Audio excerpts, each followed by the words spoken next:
مساء الخير يا ولاد. الدرس اللي فات خدنا الجزء اللي فات خدنا الجزء الاول من الدرس الثاني، خدنا تضاريس قاره افريقيا. وقفنا لحد السهول وهي اخر جزء في الدرس.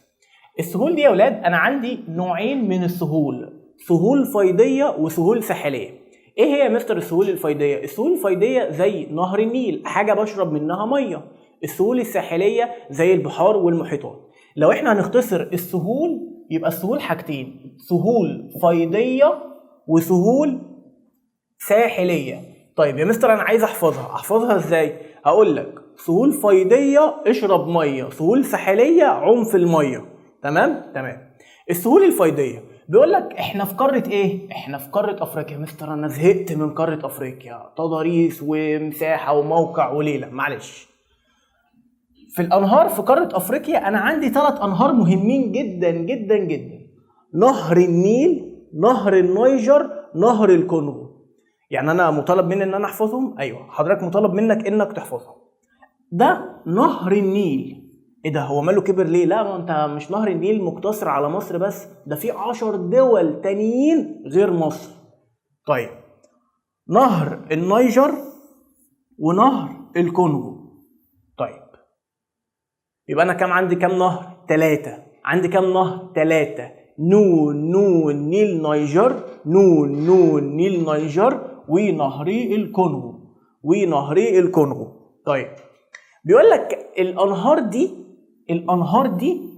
دي كونت لي السهول الفيضيه. كونت لي الايه؟ السهول الفيضيه. يبقى ايه هم الانهار؟ نون نيل نيجر ونهري الكونغو. يقول لك ساعدت الانهار، يبقى مين الانهار؟ النيل، النيجر، الكونغو. ساعدوا ايه؟ ان هم يكونوا لي السهول الفيضيه. خدنا الحصه اللي فاتت ان في هضبه اسمها الهضبه الاثيوبيه، هضبه ايه؟ بركانيه. الهضبه دي طلع بركان منها. البركان ده طلع منه تفوح بركانيه. التفوح دي احنا قلنا اللي في باطن الارض بيبقى مليان مصادر معدنيه كتيره قوي قوي قوي. يعني انت دلوقتي عشان تجيب ذهب محتاج تكسر في الجبال، محتاج تجيب نحاس اخرى انزل تحت، عايز تجيب حديد روح موريتانيا ويفضل احفر في الارض. يعني انت عايز تجيب عناصر، عايز تعمل ايه؟ تحفر في الارض. هنا بقى التفوح البركانيه طلعت لك اصلا بره الارض. طيب دي مليانه بالعناصر بتاعتنا. طب وده ايه يا مستر لازمته بقى بالانهار؟ هقول لك ايه لازمته حضرتك. هو طلع ايه؟ التفوح البركانيه. ركز معايا، طلعت الايه؟ التفوح دي عند هضبه الاثيوبيه. الهضبه الايه؟ الاثيوبيه. الهضبه دي منبع موسمي لنهر النيل، هنعرفها الدرس الجاي. يعني هي من المصادر اللي بيطلع منها نهر النيل، يعني هي بينزل الامطار في فصل الصيف ويفضل لحد ما يجي لنا نهر النيل. طيب الهضبه الاثيوبيه احنا قلنا من منابع نهر النيل، يعني بيطلع منها ميه. طيب والميه دي بتفضل تمشي بس بيترسب على الجنبين وحواليها حاجه اسمها الطمي. حاجه اسمها ايه؟ الطمي. الطمي ده بقى اساسه من التفوح، يعني مليان بالايه؟ بالعناصر اللي هي زي الحديد والفوسفات والحاجات اللي هي بتحتاجها التربه. طيب انا كده التربه بتاعتي مليانه بالعناصر، يعني تبقى تربه ايه؟ تربه خصبه. يعني اول ما يقول لي تربه خصبه يعني يبقى اقول له على طول يا باشا ده تكونت من الطمي. اول ما يقول لي تربه خصبه اقول له يا باشا ده تكونت من الطمي. الطمي ده مين اللي نقله؟ نهر النيل. نهر النيل. هدبه منين؟ نقله منين؟ من هضبة الحبشة أو الهضبة الأثيوبية البركانية. فيجي لك سؤال بما تفسر، يقول لك سهول وادي النيل في مصر والسودان، في دولتين. قال لك الدولتين دول سهول وادي النيل بتاعتهم تربه خصبه. اول ما يقول لك تربه خصبه تقول له تكونت من الطمي. فتقول ترد عليه تقول له فترد عليه وتقول له ايه؟ تكونت من الطمي اللي نقله مياه نهر النيل من هضبة الحبشة البركانية. طيب تعال نقول تاني، احنا عندنا السهول اصلا كم نوع؟ نوعين، سهول فيضية اشرب مية، سهول ساحلية عم في المية. طيب احنا اول حاجة بنتكلم عليها دلوقتي السهول الايه؟ السهول الفيضية. السهول الايه؟ السهول الفيضية. احنا بندرس قارة ايه؟ قارة افريقيا. قارة افريقيا فيها كام نهر مكرر على حضرتك؟ فيها 3 انهار، نول نيل نيجر. يبقى نهر النيل 1، نهر النيجر 2، نهر الكونغو 3. طيب قال لك ساعدت تلك الانهار دي ساعدتني ان هي تكون ايه؟ سهول فيضيه. ساعدتني ان هي تكون ايه؟ سهول فيضيه. حلوه قوي قوي قوي. يجي لي سؤال بما تفسر. مستر هو يعني ايه بما تفسر؟ لما يقول لك فسر لي هو احنا بنعمل كده ليه؟ هو انت بتاكل ليه؟ علشان تكمل عمليه الايه؟ الغذاء بتاعتك عشان تقدر تنمو. هو انت بتشرب لبن ليه؟ علشان تقدر تقوي الكالسيوم في جسمك وعظمك يبقى ينشف. فبما تفسر بيسالك ليه؟ طيب بيقول لك ليه سهول وادي النيل في مصر والسودان تتميز بان تربتها خصبه. انا يا مستر اول ما بشوف ان التربه خصبه بقول دي تكونت من الطمي، وانا عارف ان الطمي جاي نقلته من مين؟ اللي نقلته مياه نهر النيل. نقلته منين يا مستر؟ من هضبه الاثيوبيه البركانيه. طيب مستر ممكن بقى تقول لي الكلام ده فين موجود على الخريطة؟ هو أنا أول ما بشوف الخريطة من أول حصة خالص بنقول إيه؟ شمال جنوب شرق غرب، شمال جنوب شرق غرب. طيب دي قارة إيه؟ دي قارة أفريقيا. أدي هنا الشمال وأدي هنا الجنوب وهنا الشرق وهنا الغرب. حلو. نهر النيل بيبدأ منين؟ من الوسط وبيصب في البحر المتوسط. لما يجي هنا يقول لك علامه، تعالى نمسح الكلام ده كله، يلا. انا عندي كام نهر؟ 3 انهار، نيل نيجر كونغو. حلو. لما يقول لك هنا رقم 1 ده نهر ايه؟ تقول له ده نهر النيل. نهر ايه يا اولاد؟ نهر النيل. النهر الثاني شايف من هنا اهو، من الحته دي هنا في نهر اسمه نهر الايه؟ نهر النيجر. نهر ايه يا اولاد؟ نهر النيجر. طيب النهر الثالث نهر الايه؟ الكونغو. نهر الايه يا اولاد؟ نهر الكونغو. طيب حلو قوي قوي. مستر هو ممكن تقول لي حدود قارة افريقيا تاني؟ هقول لك في الشمال البحر المتوسط، وفي الشرق انا عندي حاجتين، البحر الاحمر والمحيط الهندي. طيب وفي الغرب المحيط الاطلنطي. مستر هو انت نسيت الجنوب ولا ايه؟ ولا قارة افريقيا ملهاش حدود جنوبية؟ يعني لو هنا قال لك في حدود، لا هنا مفيش حدود، انت عندك بس 3 حدود، شمال شرق غرب. طيب هو احنا دلوقتي عندنا كم نوع من السهول؟ 2، سهول فيضية سهول ساحلية. تعالى بقى يا باشا دلوقتي ناخد السهول الساحلية. مستر قلشتك ما عجبتنيش، يعني ايه سهول ساحلية عوم في المية؟ هقولك لان السهول الساحلية بتبقى موجودة فين وفين؟ في البحار والمحيطات. حلو. هو انت تعرف تستنتج حاجة من الكلمتين دول؟ استنتج ايه يا مستر؟ هو احنا بنتكلم في قارة ايه؟ هو احنا بنتكلم في قارة افريقيا، وانا قلت لك ان السهول الساحلية موجودة فين وفين؟ بحار ومحيطات. هي قارة افريقيا فيها كم بحر من حدودها وكم محيط؟ مستر احنا لسه قايلينهم فوق. عندنا البحر المتوسط، يبقى اول سهل ساحلي البحر الايه؟ المتوسط. طيب ولسه واخدين تاني على الحد التاني على الشرق سهول البحر الايه؟ الاحمر. طب والمحيطات عندك كم محيط؟ المحيط الهندي في الشرق، يبقى محيطات، يبقى سهول ساحلية المحيط الايه يا ولاد؟ الهندي. المحيط الايه؟ الهندي. طيب ومن الحد التاني المحيط الايه؟ المحيط الأطلنطي. يبقى السهول الساحلية جواها كام حاجة؟ 4. ايه هما؟ سهول البحر المتوسط، سهول البحر المتوسط، وسهول البحر الأحمر، وسهول البحر الأحمر، والمحيط الهندي، والكمان أطلنطي، والمحيط الهندي وكمان أطلنطي. طيب في السهول الساحلية يا ولاد دايما بيبقى فيه سؤال بونبوناية المنهج. ايه هو السؤال ده بقى؟ بيقول لك هي السهول الساحلية واسعة ولا ضيقة؟ مستر انا هعرف منين السهول دي واسعة ولا ضيقة؟ انا ما اعرفش، وانا رحتها قبل كده، ده انا مش عارف اروح الساحل حتى. انا هقول لك. انت دلوقتي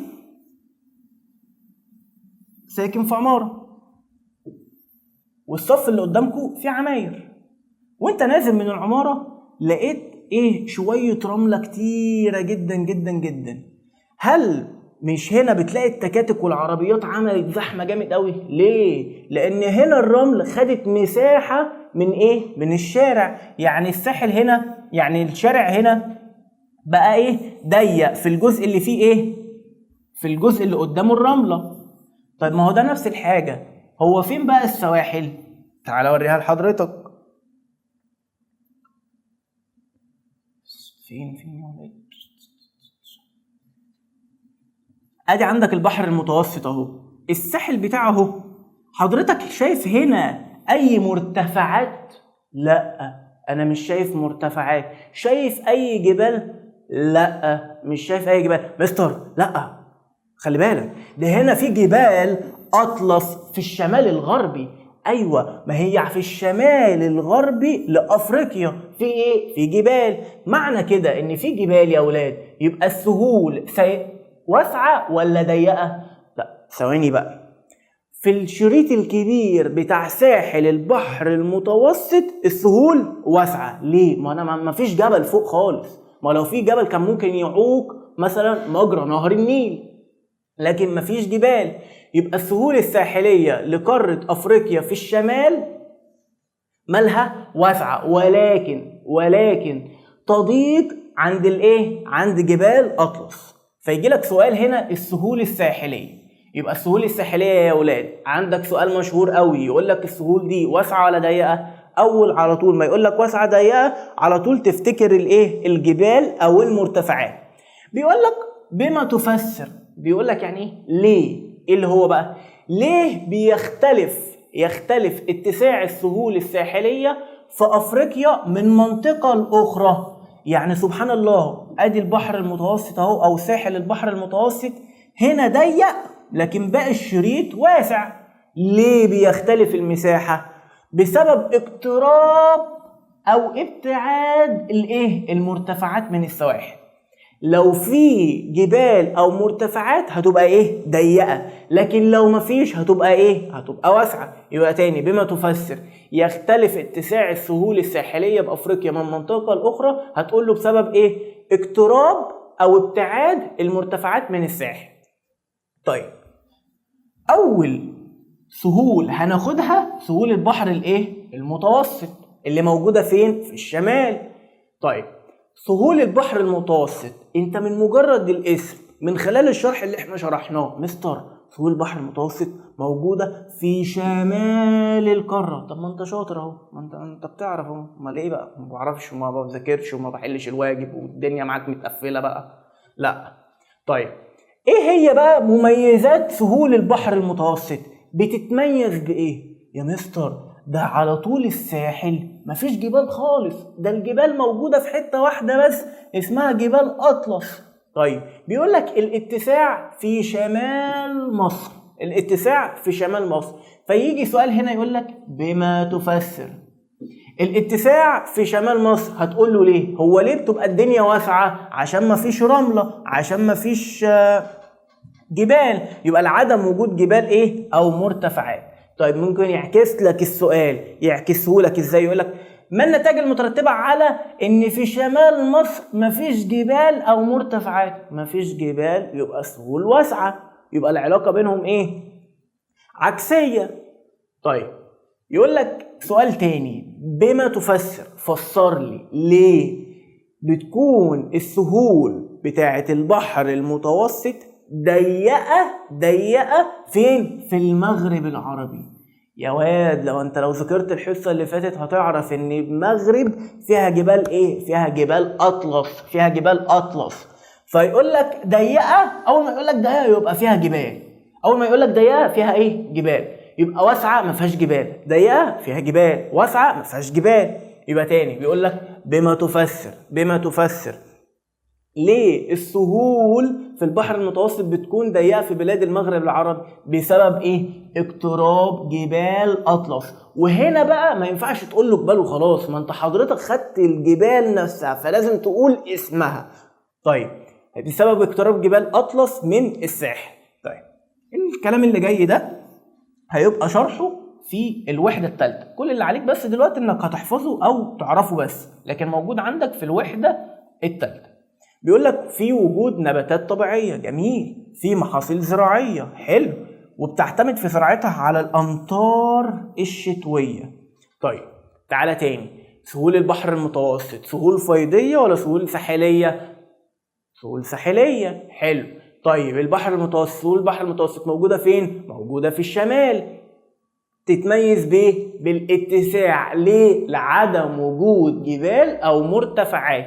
طب يا مستر لا بقول لك ايه، دي ضيقه في بلاد المغرب العربي. طب ليه؟ هجاوب انت. اول ما يقول لك ضيقه لوجود جبال، بس انت هنا واخد الجبل نفسه الحصه اللي فاتت، فانت لازم تقول لي بسبب اقتراب جبال ايه؟ بسبب اقتراب جبال اطلس. طيب سهول التاني، احنا قلنا البحر المتوسط والبحر الاحمر. طيب سهول البحر الاحمر، حضرتك بقى تعرف من غير ما ابدا اشرح، سهول البحر الاحمر تبقى واسعه ولا ضيقه؟ ضيقه. ليه؟ لان في جبال ايه ده؟ راحت فين؟ ماشي هنا. ضيقه ليه؟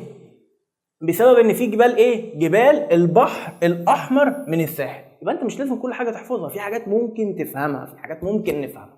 طيب يبقى سهول البحر الاحمر سهول ايه؟ سهول ضيقه يا مستر. ليه يا مستر ضيقه؟ بسبب اقتراب جبال البحر الاحمر. جبال البحر الاحمر موجوده فمضيقه السواحل يا مستر. طيب بيقول لك موقعها فين؟ انا عارف ان البحر الاحمر موجود في شرق القاره. موجود فين؟ في شرق القاره. موجود فين؟ في شرق القاره. موجود فين؟ في مصر، السودان، اريتريا. سؤال بقى مش الحصه دي، من اول حصه خالص، تعرف تقول لي الحضاره اللي موجوده في مصر ايه؟ حضاره ايه؟ الحضاره المصريه القديمه. طيب وفي السودان حضاره ايه؟ حضاره كوش. وإريتريا وأثيوبيا حضارة أكسوم. طيب تعال نعيد تاني. سهول البحر الأحمر موجودة فين؟ موجودة في شرق القارة. موجودة فين؟ موجودة في شرق القارة في 3 دول. إيه هما؟ مصر، السودان، إريتريا. مصر، السودان، إريتريا. دي اللي هما إيه؟ سهول البحر الأحمر. طب اول ما اقول لك سهول البحر الاحمر سهول ايه؟ انا بشمر لك اهو، سهول ايه؟ سهول ضيقه. ليه ضيقه؟ بسبب اقتراب جبال البحر الاحمر. طب اما البحر المتوسط جبال اطلس. طيب بقول لك يا معلم ان السهول دي غنيه بالثروات المعدنيه ومصادر الطاقه. يبقى سهول البحر الاحمر سهول غنية بالايه؟ بالثروات المعدنية. يعني ايه المعدنية؟ المعادن، النحاس، الفوسفات، المنجنيز، فهمني، الذهب، الحاجات دي كلها، فهي غنية بالثروات المعدنية ومصادر الطاقة. احنا قلنا السهول الساحلية بحر محيطات، سهول ساحلية عمق المية. طيب عندي محيطين، المحيط الهندي والمحيط الاطلنطي. المحيط الايه والايه؟ المحيط الهندي، محيط اطلنطي، محيط هندي، محيط اطلنطي، محيط هندي، محيط اطلنطي. حلو. المحيط الهندي موجود فين؟ في الشرق. طيب جميل قوي. بيقول لك بقى خلي بالك حته بقى بنت لذينه بقى، بيقول لك ايه؟ المحيط الهندي ده بتختلف تختلف من حيث الاتساع. اول ما يقول لك تختلف من حيث الاتساع يبقى في سهول واسعه وفي سهول ضيقه. هو مين اللي شبهه؟ سهول البحر الايه؟ سهول البحر المتوسط، سهول واسعه وسهول ضيقه، عامل مزيج بين الاثنين. يبقى سهول المحيط الهندي تختلف من حيث الاتساع. ليه يا مستر؟ هقول لك ليه. لان في دوله اسمها دوله تنزانيا. تنزانيا، يقول يا عم ورايا، سهول ايه؟ تنزانيا، سهول ساحليه تتميز بالايه؟ باتساعها. سهول تنزانيا متسعه، سهول تنزانيا متسعه، تنزانيا متسعه. ماشي. بيقول لك بقى في دولة كينيا، في دولة كينيا، دولة كينيا بتقول لك دي يا باشا عبارة عن شريط ضيق. أول ما يقول لك شريط ضيق يبقى فيه إيه؟ مرتفعات، ينحصر بين الساحل وهضبة البحيرات الاستوائية. يبقى تاني، ساحل المحيط الهندي سهول موجودة فين؟ في شرق القارة، تتميز بإيه؟ من حيث تختلف من حيث الاتساع. أول ما يقول لك تختلف من حيث الاتساع يبقى سهول إيه؟ واسعة وسهول ضيقة، سهول واسعة وسهول ضيقة، سهول متسعة في تنزانيا، سهول ضيقة في كينيا. طيب، سهول المحيط الأطلنطي. المحيط الأطلنطي هو، معلش بس ممكن تفكرني، المحيط الأطلنطي ده موجود فين؟ غرب القارة. طيب معلومة لحضرتك، المحيط الأطلنطي ده بيفصل بين العالم القديم والعالم الجديد. معلومة ليه، خدها بس كده لحد ما يبقى عندنا حصة نواتج التعلم. صح بالمرة شباب، احنا هيبقى عندنا حصة شرح وحصة نواتج تعلم. يعني ايه يا مستر نواتج تعلم؟ يعني حاجات مش موجودة مذكورة عنك في المنهج بس هيسألك عليها. يعني مثلا المحيط الأطلنطي ده مش هو كتب لك محيط أطلنطي بيفصل بين قارة أفريقيا وأمريكا الشمالية وأمريكا الجنوبية، لكن هيجي لك السؤال مثلا يقول لك المحيط الأطلنطي بيفصل بين العالم القديم والعالم الجديد. فاحنا هناخدها في حصة اسمها نواتج تعلم وهتبقى صغيرة فيها ايه؟ الزيتونة. طيب، وهيبقى عندنا حصة اسمها حل الأسئلة، اسمها حصة حل الايه؟ الأسئلة، حصة حل الايه؟ الأسئلة. طيب، وحصة تانية اسمها حل التقييمات، حل الايه؟ التقييمات بتاعة المدرسة. ان شاء الله ان شاء الله ان شاء الله هنبدأ في حل التقييم رقم 6 الاسبوع الجاي ان شاء الله، هينزل لك ليه حل. يبقى انت هينزل لك 4 حاجات للدرس الواحد: شرح، نواتج تعلم، حل أسئلة على الدرس، وحل التقييمات. كله ده ايه يا مستر؟ فور فري، ولا عايز بينا اي حضرتك، هو ورقة وقلم وتقعد ايه؟ تكتب ومعايا وخلاص بس. طيب، سهول المحيط الأطلنطي موجودة فين؟ في غرب القارة. مستر ممكن تجيب لي المحيط الأطلنطي؟ هجيبهولك، يلا نجري. هو احنا خدنا في المحيط الأطلنطي في هنا جبال؟ هل في هنا جبال؟ لا يا مستر ما خدناش ان في هنا جبال. يبقى السهول دي سهول ايه؟ سهول واسعة. يعني معنى كده انا مش لازم اقعد احفظ على الكتاب زي الايه؟ نجيبة، اسمها ايه؟ نجيبة، فهمني؟ يبقى دي سهول ايه؟ سهول واسعة، سهول غنية بحقولها الزراعية. طيب، اما سهول البحر الاحمر سهول غني بالثروات المعدنية، سهول غني بالثروات المعدنية. يبقى سهول البحر الاحمر غني بالايه؟ بالثروات المعدنية ومصادر الطاقة. اما سهول المحيط الاطلنطي غني بالحقول الزراعية. طيب، بيقول لك كده، بيقول لك مما سبق هنستنتج ايه؟ ان قارة افريقيا بتبص على محار محيطات. انت جبت التايهه، ما انا عارف، ما احنا قاعدين ندرس في ايه بقى لنا كل ده. قال لك بتحتوي على العديد من الثروات الطبيعيه، والدول الافريقيه عايزه تستثمر الايه؟ الثروات الطبيعيه. فده اسمه الاقتصاد الازرق. اسمه الايه؟ الاقتصاد الازرق. مستر انا ما فهمتش يعني ايه بقى دلوقتي اقتصاد ازرق، انا مش ولا حافظه ولا فاهم ولا اي حاجه. اشرحوا لي بالراحه بالراحه. بص يا معلم، اول مصطلح مهم، ايه هو الاقتصاد الازرق؟ الاقتصاد الازرق عايزك تستثمر. طب انا يا مستر انا هستثمر ازاي في الميه والبحر الكلام ده؟ انا اعرف ناس بتستثمر مثلا في الذهب، في الدولارات، في النحاس، في الكلام ده كله. ازاي يستثمر في الميه؟ هقول لك. هو عايز يستثمر ايه؟ الموارد المائيه. يبقى تاني، الاقتصاد الازرق يا ولاد عايز يستثمر استثمار. هيستثمر ايه يا ولاد؟ الموارد المائيه. هيستثمرها ازاي دي؟ هيستثمرها علشان 3 حاجات: يحقق ويقضي. يعني ايه الهدف من ان انا هستثمر في حاجه؟ لو انت بتستثمر مثلا في تعليمك علشان تبقى انسان ايه؟ متعلم وتاخد شهاده جامعيه وتطلع تشتغل.